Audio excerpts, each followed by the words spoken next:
yoka na sango lelo namoni na miso nanga ezalaki lokola ndoto namoni loboko nzambe kobimisanga kati ya nkunda.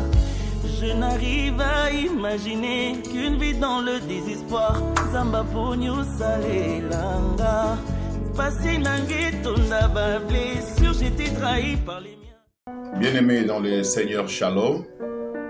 Bienvenue à notre espace Jonas Ministries International. Meilleurs vœux et que Dieu vous bénisse. Merci d'être scotché pour ce premier numéro de l'an 2022, en ce premier mois de l'année, où nous vous souhaitons tout le bonheur du monde. Et nous implorons la grâce et la faveur de notre Seigneur Jésus-Christ sur vous, sur toutes vos familles, ainsi que sur vos entreprises. Laissez que je puisse implorer la grâce du Seigneur sur nous pour ce premier numéro. Tendre Père, nous recommandons ces moments entre tes mains. Accepte de bénir nos frères et sœurs qui sont scotchés en ces moments. Accepte d'intégrer leurs affaires, leur maison et leur vie afin d'apporter un secours éternel dont ils ont besoin. Au nom puissant de Jésus-Christ, notre Sauveur. Amen. Bien-aimés dans le Seigneur, je vous invite à vous connecter massivement et à partager cette vidéo sur toutes vos plateformes pour que par vous et par moi, l'Évangile atteigne les extrémités de la terre. Aujourd'hui, le Seigneur m'a mis à cœur de vous parler d'un thème très important. Le thème est ainsi intitulé « Notre allié sûr au temps du danger ». Notre sûr allié au temps du danger, tel est notre thème. Et pour ce faire, nous allons commencer à exploiter les livres de Psaumes. Le Psaume chapitre 3, du 1er au 9e verset. Nous allons lire ce qui suit au nom puissant de notre Seigneur Jésus-Christ. À l'occasion de sa fuite devant Absalom, son fils, « Ô Éternel, que mes ennemis sont nombreux, quelle multitude s'élève contre moi, combien qui se disent à mon sujet, plus de salut pour lui auprès de Dieu. Mais toi, ô Éternel, tu es mon bouclier, tu es ma gloire, et tu relèves ma tête.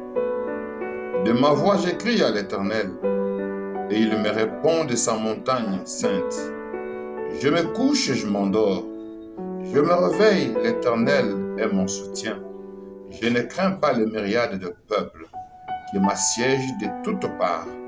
Lève-toi, Éternel, sauve-moi, mon Dieu, car tu frappes à la joue tous mes ennemis. Tu brises les dents de méchants. Le salut est auprès de l'Éternel. Que ta bénédiction soit sur ton peuple. Que Dieu bénisse la lecture de sa parole. Bien-aimés, si nous avons pensé vous parler sur cet allié qui est sûr en temps du danger, c'est parce que la vie de David m'a toujours inspiré et la vie de David est toujours pour moi une école. Lorsque je regarde comment David a commencé sa vie jusqu'à ce qu'il ait accédé à la royauté, c'est une vie qui a commencé par l'obéissance, qui a été entachée de beaucoup de combats dans sa maison, hors maison, les combats des nations. Mais David n'avait qu'une alliance, un seul repère, c'était à l'endroit du Seigneur Dieu, le Dieu d'Israël.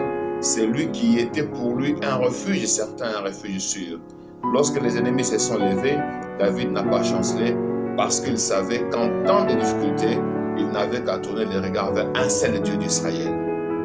Dans le cas de la lecture que nous venons de faire, ici c'est un combat en interne.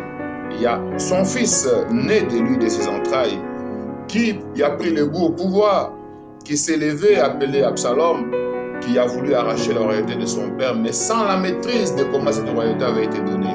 La royauté de David n'avait été donnée que sur base d'une alliance, et sur base d'une récompense de sa fidélité avec le Seigneur. Mais le fils s'est levé pour arracher sans mesurer le temps et les circonstances. Bien-aimés dans le Seigneur, je sais que le temps ne sera pas nombreux à ce que nous puissions consommer, mais je vais aller droit au but pour vous dire ceci. Dans le plan de Dieu, il a toujours aimé être à nos côtés et dans l'expression de l'amour et de son soutien éternel. Regardez comme David, beaucoup d'entre nous, lorsque nous naissons, nous rencontrons déjà le vent des obstacles.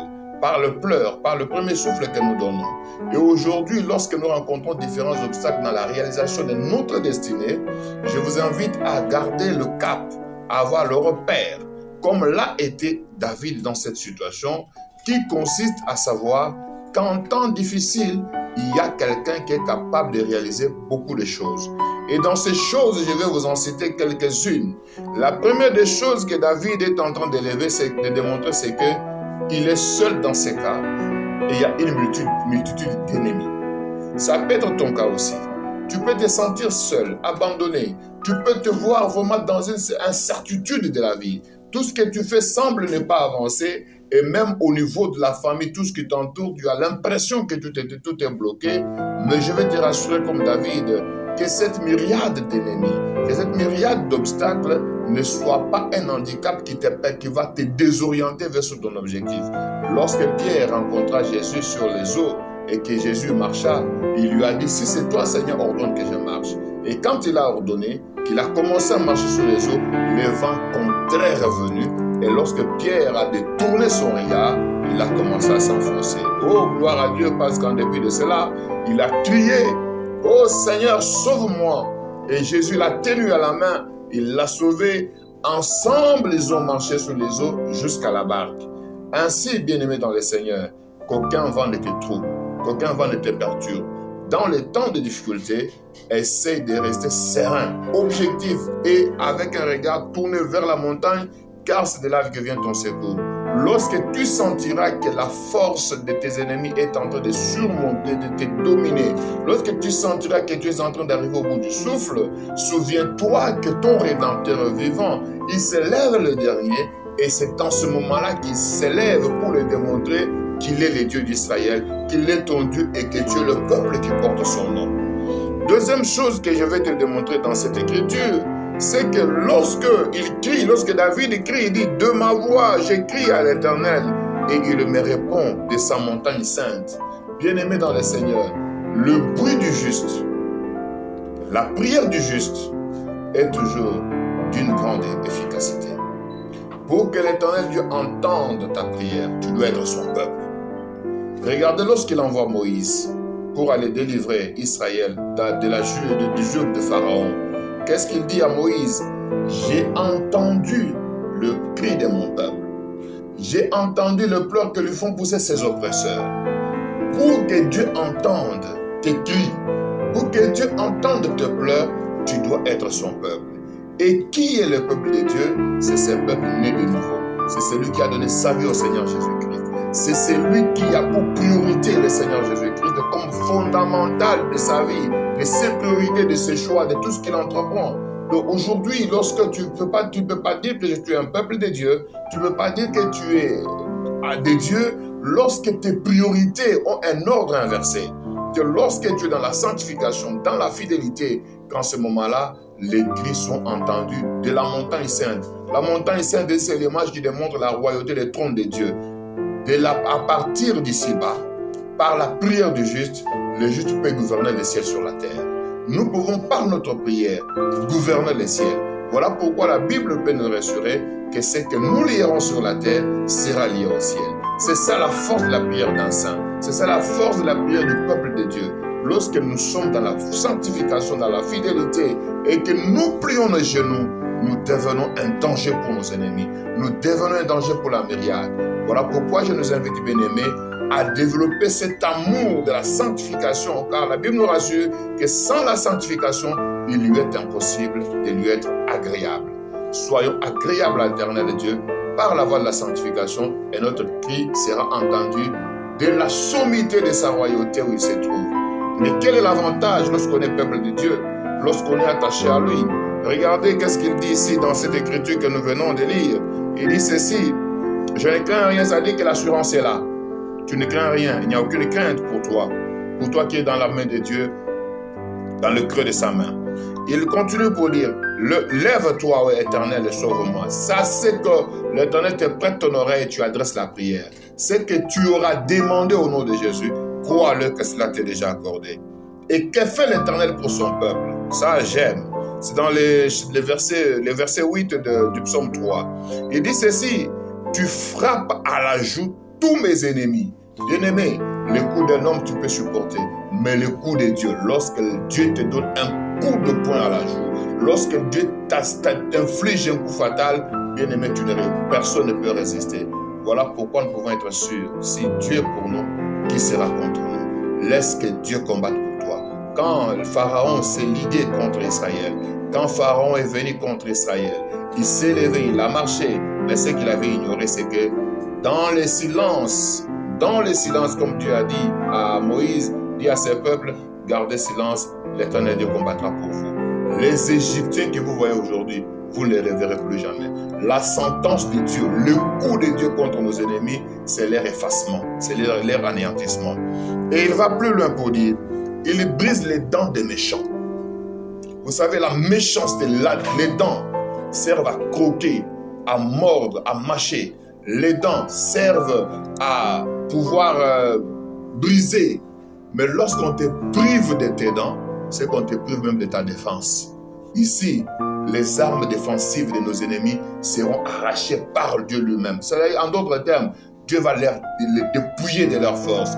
Dieu va les rendre inutiles.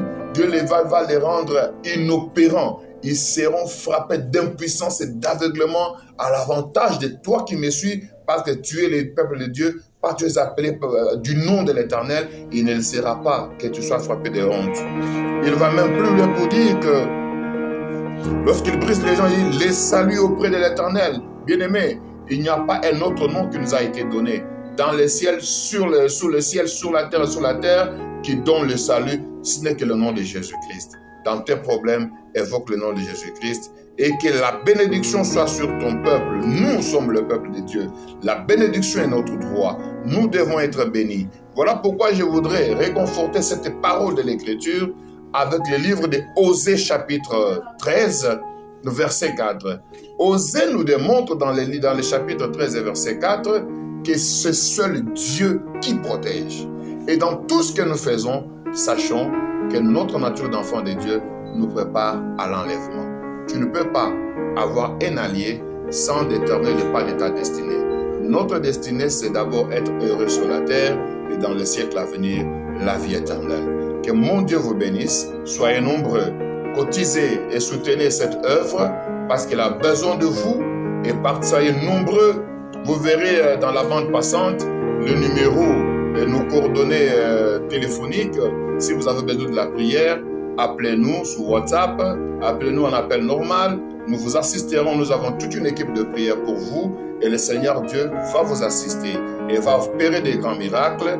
Et si Dieu vous touche, si vous avez besoin de soutenir cette œuvre, parce que nous avons besoin de votre soutien, de votre appui, nous avons les matériels que nous utilisons, nous voulons promouvoir notre page, nous voulons financer notre promotion publicitaire avec YouTube et d'autres plateformes. Vous verrez au bas de votre petit écran les coordonnées bancaires.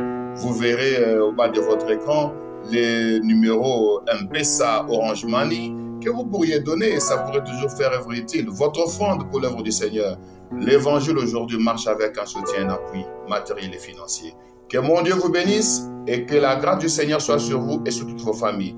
Une prière pour celui qui m'écoute maintenant. Que Dieu du ciel, que là où il est dans la royauté sainte, dans sa puissance et dans son trône, ait un regard favorable sur toi, sur ta famille, sur tes affaires et que tu prospères à tout jamais.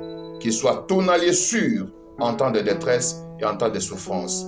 La maladie est un nom, la souffrance est un nom, mais le nom de Jésus est un nom au-dessus de tous les noms. Sois béni, sois prospère au nom de Jésus-Christ notre Sauveur. Amen. Que Dieu vous bénisse. À la prochaine, au prochain numéro.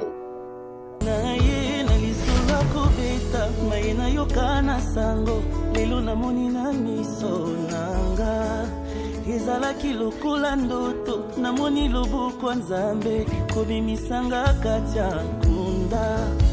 Je n'arrive à imaginer qu'une vie dans le désespoir Zamba ponyo salelanga. Passé nange tonda ba blessure, j'étais trahi par les